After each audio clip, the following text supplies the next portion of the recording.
Alright, and we're back. You're now on episode 6. I'm playing Betrayal of Krondor. When we last left our intrepid heroes, we were in the Mordain Cadal, opening up into a great room. It stepped slowly forward, wondering what horrors awaited them.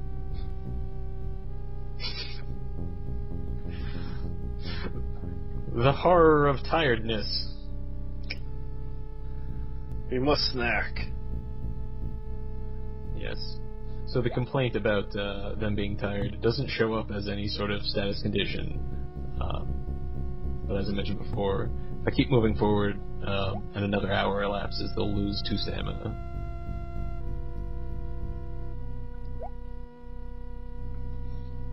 One of them gets cranky and starts yelling at someone else. I think they're always cranky. Oh, what is that moving up ahead? Well, whatever it is, let's kill it.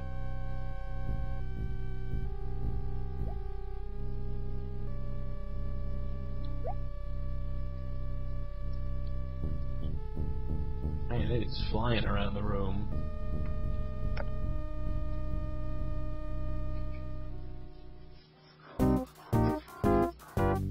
Oh, we already found the Brackner? That was quick.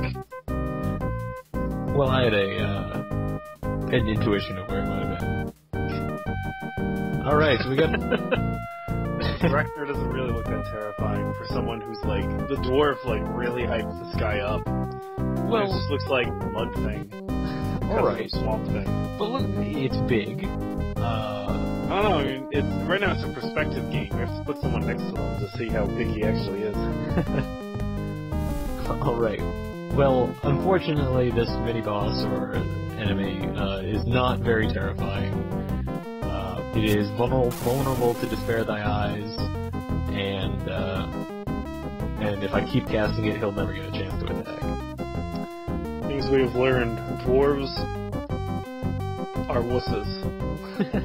Well, maybe they're not magicians. Although they are short, so they might be like, "Whoa, this guy's a giant." Just be like terrified of him for that way. I don't know. Luckily, so now that we've equipped the crossbow, we have this new button that's available. We can shoot him with corals. But it's such a crap crossbow that I would rather not waste the arrows.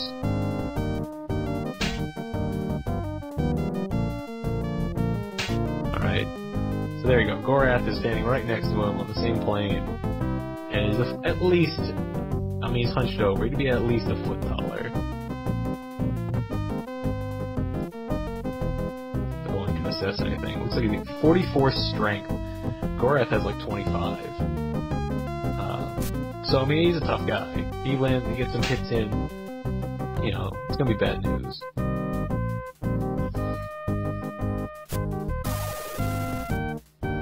But, I'm not gonna let him get any hits in. Because just arbitrarily taking damage is not part of my game plan. This was a trick that I knew even when I was a kid. Because, of course, I didn't know how to find any other spells, and so it was the only ones that Owen had. And sure enough, it worked. And so I just spammed it. Oh! He got an attack in. Fortunately, he missed. I don't think I've actually even seen that attack animation.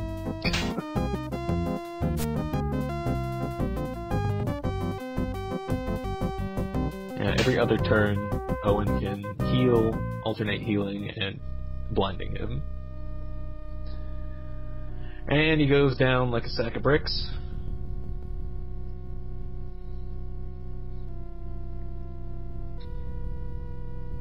And as if he was peering from around the corner, who do we see but Ben Stiller?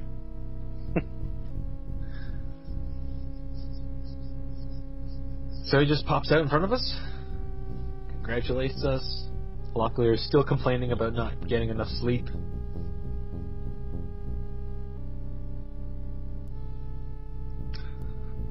And and we get rewarded. Big old pile of cash, and he retreats back to his post at the beginning of the mine, because that's where he lives. Now we can try to loot this guy. What do you think he's going to have on him? I don't know. He just punches people. Like that's it. He's a big rock monster. I would hope he would have rocks.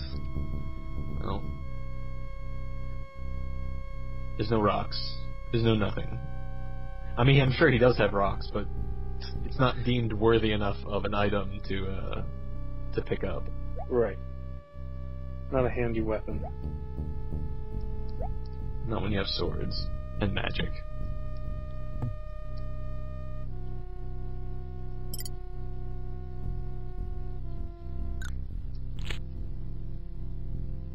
Another lock that's opened by the peasant's key. It's kind of terrible locks then. Yeah. Peasants can just open any lock. Well, I mean, what's down here? What's in this chest? Torches. Some rope. That's what this is, by the way. Rope.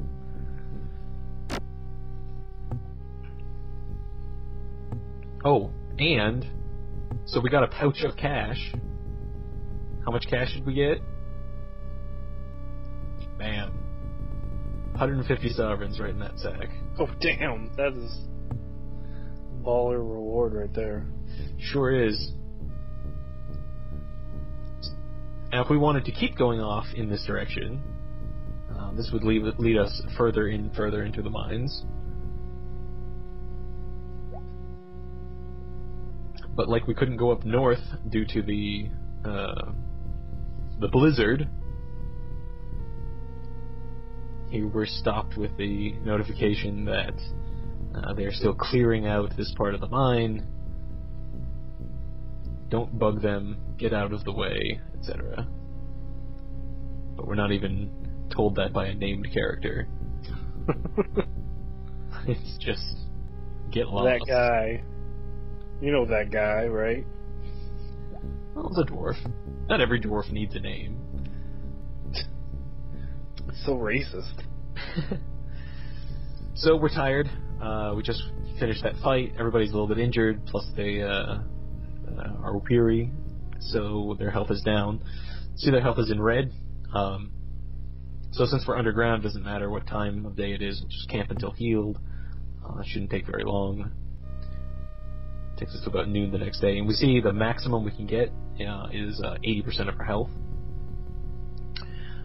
We can only get up to the full percent if we use those health potions, or if we sleep indoors. We sleep in an inn or somewhere comfy. We are in a cave at this point, so naturally it's not very restful sleep.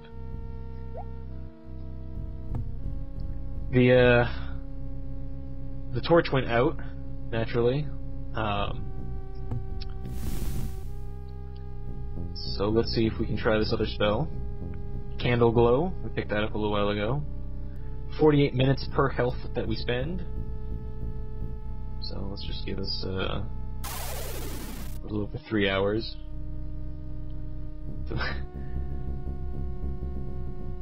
Someone just generate some light, and I don't know if it's supposed to be a glowing ball of light above his head, or how it's interpreted, but you see the color of the light is different, so it's not, they don't just use the same torch light, and the 8 up there indicates that that's where we're getting our light from. So I thought that was a nice touch, that it's a little bit different for the spell light instead of the torch light. Here's a corpse in the room with the Brackner. I can't imagine that was a pleasantly ended life. I thought you were going to say, I can't imagine that's a coincidence. No, I wouldn't imagine that either. And that's not spoiled rations. We got a torch out of it, which we'll use as soon as this 3 hours of fake light expires. So that was pretty much it. Since the deeper in the mines is closed off to us, we can't. The only thing left is just to explore this level. So what I'm going to do is I'm going to just hit the hotspots of what's left in this dungeon. Because it takes a long time to walk through them, I'll just fast forward it.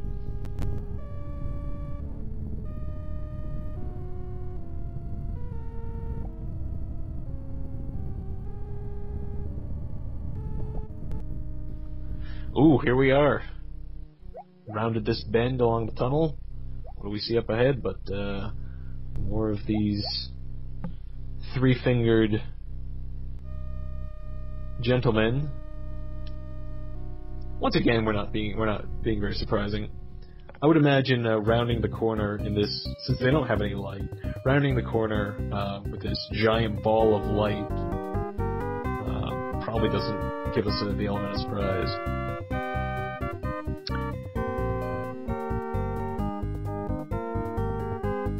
It's another group of 4. These guys all hit with their attacks, which is unfortunate. Not sure what Owen should do until we can clear out the way so that he can start casting some spells. And that's one of the big reasons why it's beneficial to get the jump, is to so that all your characters attack first, and so your spellcaster can get some damage in. Now, the only speed mechanic is how far we can move in a turn. So our 3 guys, Gorath is going to attack now, and then every one of the other guys is going to get a turn. If any one of them doesn't do anything, if he just stands there and doesn't attack, then you know that character is on defense for that round, which means it doesn't make any sense to attack him because, you know, it's going to be harder to hit. Alright, so only 2 of them attacked. That means these other 2 guys are on defense. So I could either run away or just attack the guys that didn't defend.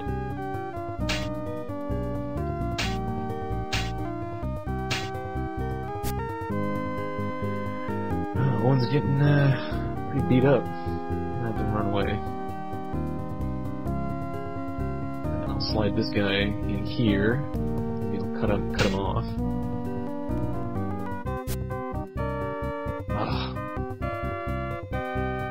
Alright, now these 2 guys didn't move, so... But these moves, you can't move and defend. Although apparently I'm wrong, because that's what that guy just did.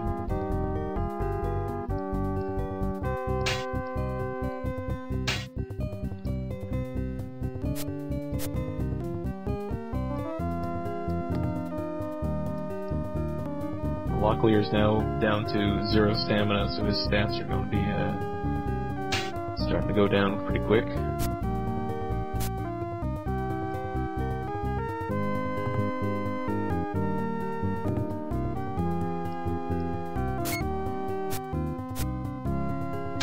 Ooh, that was a rough hit.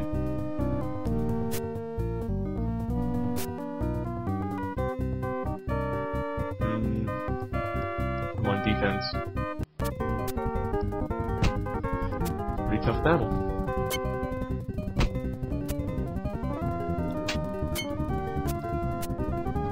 And I don't want to waste anybody's turn by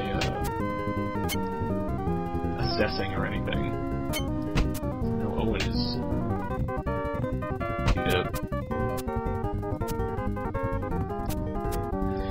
I do have those restoratives.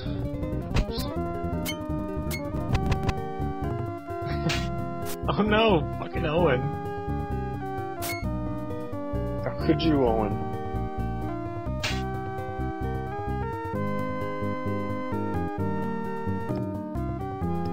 Alright, I'm gonna have to use some of these health packs. So it brings up the interface of how much health he has and how many. It doesn't tell you how many you have, but you can use as many as you like. You pop back 7 health at a time. And then that ends his turn, unfortunately. No, it doesn't. I lied. I thought it did.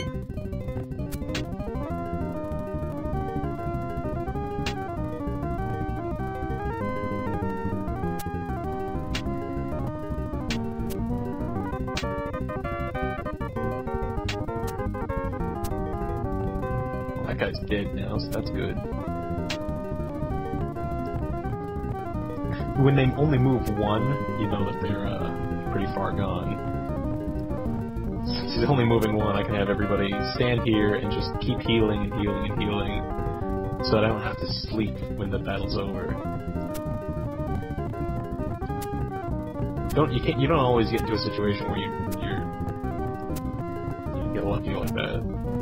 Because usually they'll blow them away or whatever.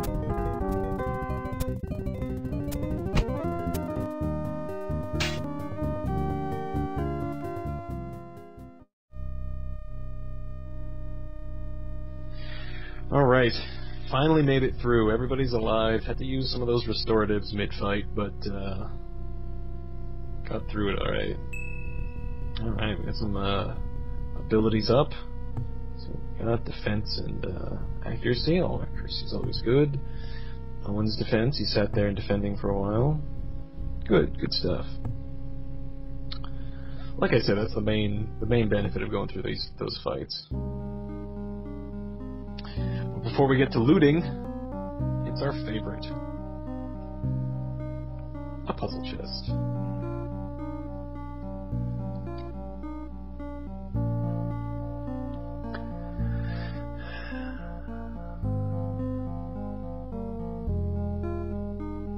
Wrist. Did we touch birds? I don't know. Some sort of eagles. I like your thinking, but that is not the right. You're not on the right track. It's a little tough. The answer is. It would be tough to figure it out, especially the term that we use in modern society is a lot. This is a shortened version of that. I will leave you in the dark no longer.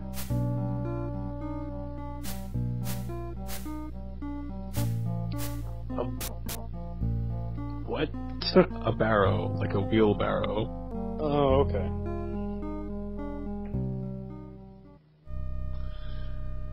Alright, picked up a little bit more rope, small amount of cash. This little similarly shaped potion is Delateo milk, which increases the defense benefits, or chance to defend. Good for those tough fights. And the Ring of Krondor, we saw this in the shop back in Tirsag. I don't know if anybody has any room left for it. Sadly, no. Alright. Because rings take up so much space. Well, it's more like a circlet that you wear on your head. I'm going to get rid of these notes. It's good to have one for a bug that's in the game, but anything that has a note in it, like say you wanted to keep something in this and come back to it later, if you put a note in, it'll almost certainly stay there. If you just leave stuff in a chest, generally, then somebody could come by and steal it, off screen. Apparently I clicked on the chest when it was off screen, so this is what happens if you can't solve the puzzle.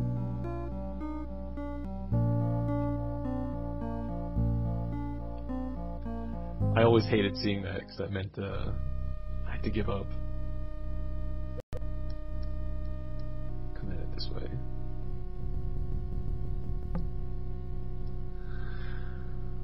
Lots more stuff, and we are running out of space very quickly.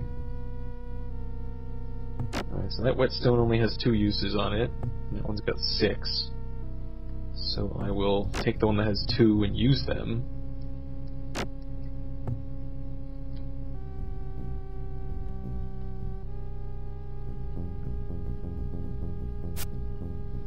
I forget, did the sword guy we ran into have limited money, or could you easily sell the entire stock of a foreign army to him? Unlimited money, so that's good news. We'll get a crossbow, so Gorath can have a crap one now. And this is a clerical oilcloth. Clerical oilcloth. Yep. This is another item that provides enchantments. And here you can either provide it to a weapon or to armor, and it's the same thing as I mentioned before, it provides a benefit or bonus to damage if you have it on your weapon, or it provides protection against that particular enchantment if you have it on the armor. This won't come into play, certainly wouldn't put it on your armor until way much farther in the future, and it's not permanent either. I believe it lasts for one battle. Oh goodness, now what do I get rid of? Probably get rid of this crap sword. Can't remember if armor is twice as valuable as swords. I believe they are. And these Mordain lampreys are impossible to sell. Nearly impossible to sell. I'll get rid of that, and this note. And I'm guessing you can only sell them to other elves or something? Pretty much, or occasionally you'll get some shop that is willing to pick it up.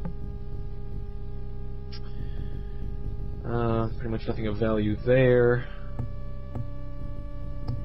Let's drop that above the... So the bodies can only contain however much stuff is on them initially, so I can't put on, like if I wanted to get rid of this 46% one, can't put it onto the body because it's full. So if I just open my inventory, I can just dump it into a bag.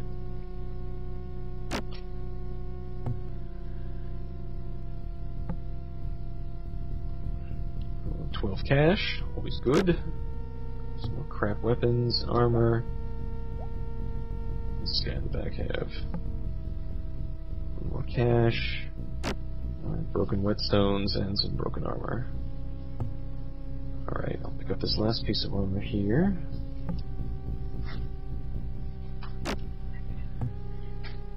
And that'll finish that fight. Onward we go. Now what I'm going to do, as soon as we finish this dungeon, is return back to Lamut to sell everything. I'll do it all off screen, to pick up that cash. And if I'm feeling adventurous, I'll swing back through and pick up the rest of the loot, and maybe sell it again. Alright, so the light burned out, but since it's really not all that dark, I'm just going to just leave it as is.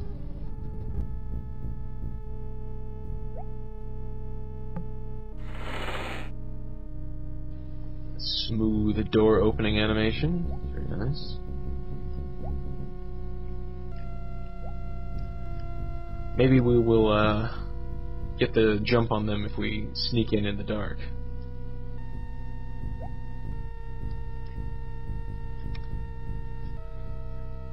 Well, we gave it a shot. I don't think we have. Have we snuck up on anyone? Nope, not yet. But we do have. Owen does happen to go first, which is handy. It's quite dark too. Yes, it is dark because all of our lighting is off. So the magic. Does everyone's accuracy go down? I don't believe it does. I don't believe so.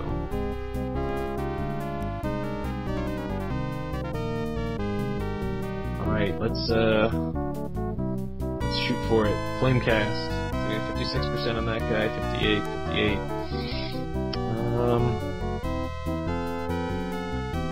Shoot for the guy over here. Direct hit! So it did 30 damage to that guy, and this other guy in the back, who was 2 grid squares away, still got some minor damage as well. He took 5 damage. So Flamecast is a great spell, especially at the opening of the round. And back busts out a crossbow. No one doesn't mind. 2 can play at that game.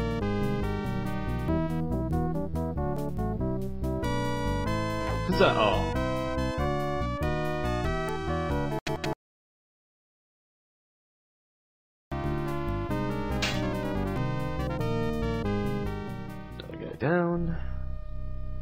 more looting of the chests, of the corpses.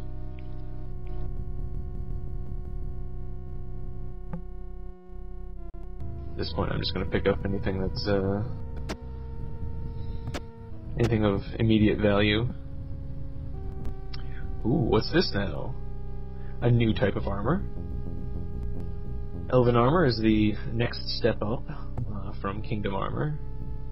The armor mod is 25% instead of, I believe it is 15%? Yes, 15%. So it is an improvement in all respects. I have to somehow get some space. So I'm not sure why enemies carry around spoiled rations. I guess if that's all you've got, it's better than absolutely nothing. Yeah, forgot to light up my torch. Actually, I'll light up a ring of Krondor. Glows a little bit now. And this light source is slightly different from the other two. Looks like the walls are covered in blood. You know, they could be.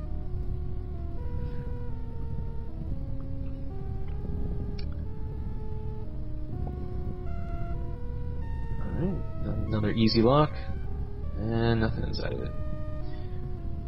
Well, nothing of tremendous value.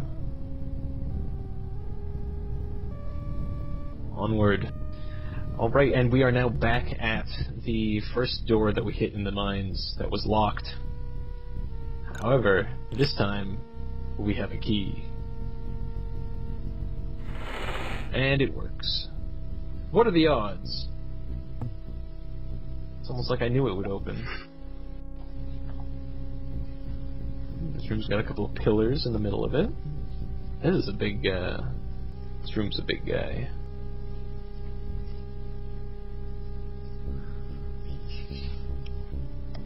But for the size of the room, it's unfortunate that the only thing that's in it is one chest. Just hanging out in the back of the room. Oh, guys. There's another puzzle chest. This one might be a little bit difficult. It's only a 5-letter one.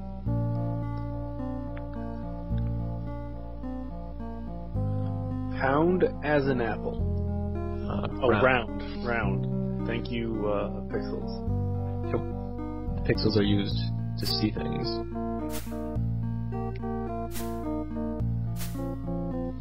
It's a tough one.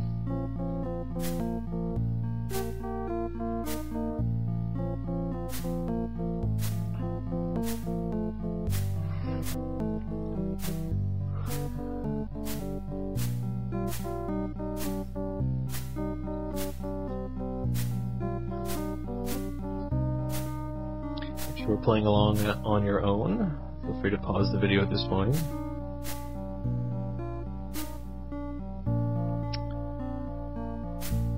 Any guess? Any idea? No idea. Of course. Obviously a sieve. I mean, it's like a hole. I mean, sort of, conceptually. Well, sieve is... It's supposed to... It's used to filter things. Yeah. Well, yeah. Lots of little holes. Well, can't actually pick any of this stuff up. I'm gonna have to toss something out.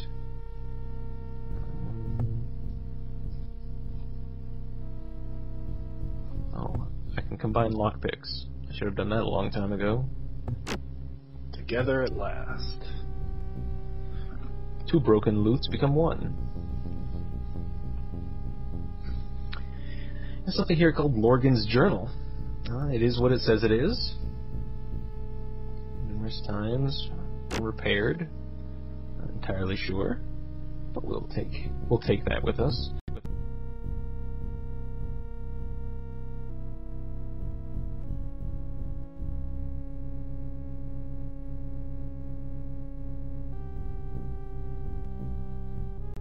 Those shells are worth less than dirt, so just gonna leave that guy in there.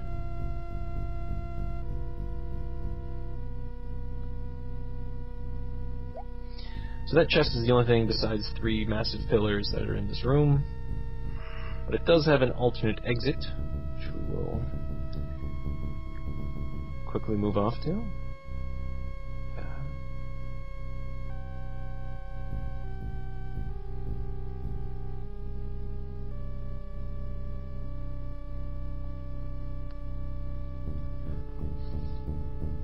And here in this final room of the dungeon, we have one final puzzle.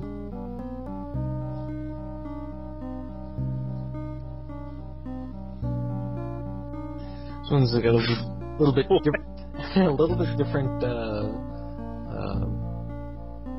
theme, or a little bit different structure to the riddle. But I like that. The first chest that we would have found if we had proceeded normally was that Prince Arutha. What would he do? It rhymed. It was kind of a joke. Some of the other ones are just mental riddles. This one's sort of a it's a 6-7-6 haiku. There's 6 syllables and 7 and 6. And I think that kind of it makes me think that different, because the story behind this is that different advanced Mordain spies would bring these chests or have these chests, and what they put inside of it is supplies for an advancing army.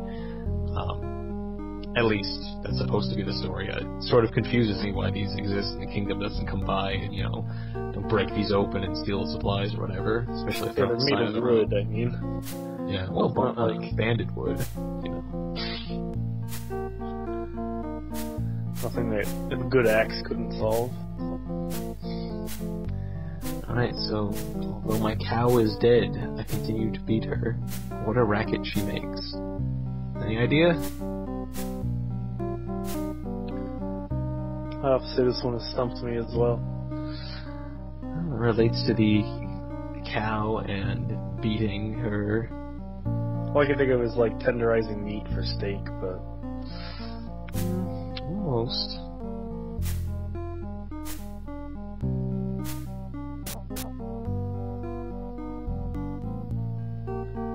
Right, because you use cowhide to skin the drum. That makes sense. Mm-hmm. And so in here, more boots. Finally another pair of boots. So Locklear got the first pair, Owen's getting the next pair. Have to clear up one more spot. Combine the rations, maybe? No, rations only max out at 14 per bundle. Oh, okay, yeah, so there's too many. You know what? that. I will use this clerical oilcloth. I probably should save it, but it's only got one use, and why not? So you can see it's now got the little drop next to it. The active mod it gives it is enhanced, but it's I think that's going to provide a 50% damage bonus. Alright, now let's warp out of here.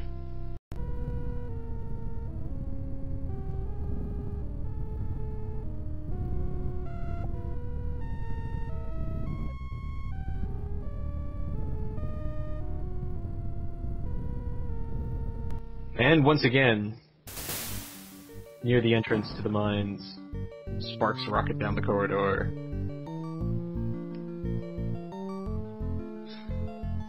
Bah! I thought I had a black nose. This same guy, I mean... He just forgot who we are. I guess. It's been a little while, but... You did watch us murder Arachner, or whatever his name was. Oh, before I ask about the armor repair and the swords, and bring up this thing about Ruarg's room... Ruarg! That's a really clever name. I'm going to highlight the armor repair and armor craft and weapon craft. I really should do one and then the other, but frankly that's good enough. I'll do it for everybody just in case, since everybody gets the knowledge. Even Owen, who hopefully should never have to worry about repairing swords or armor.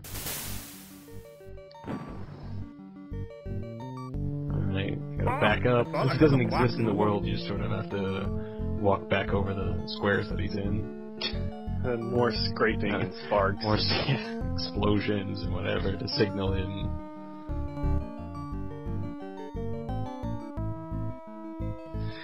So technically I shouldn't have armor craft checked off, but you know what? I'm going to leave it checked off. It'll be fine. Are you deaf, laddie? Deef. Deaf. 2 E's. Alright, so off we go.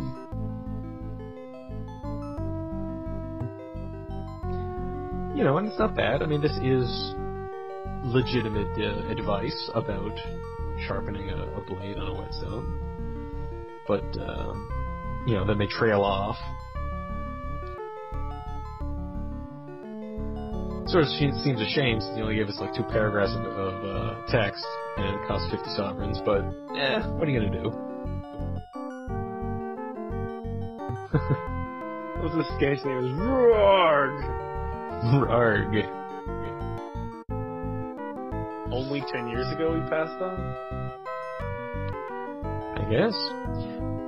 So, all of these names, King Dolgan, especially Tomas, these are all characters from, you know, that aren't introduced. I think Ruarg is unique to the game, but Raymond Feist started the series with the book Magician, and is about two boys, Pug and Tomas, and they become these epic characters in the world. So it's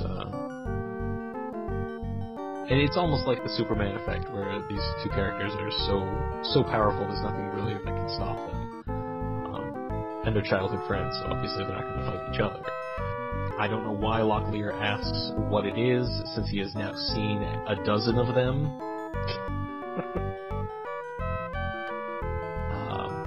There's really no new information. It's as if we hadn't run into one, or maybe if we'd only seen one of them.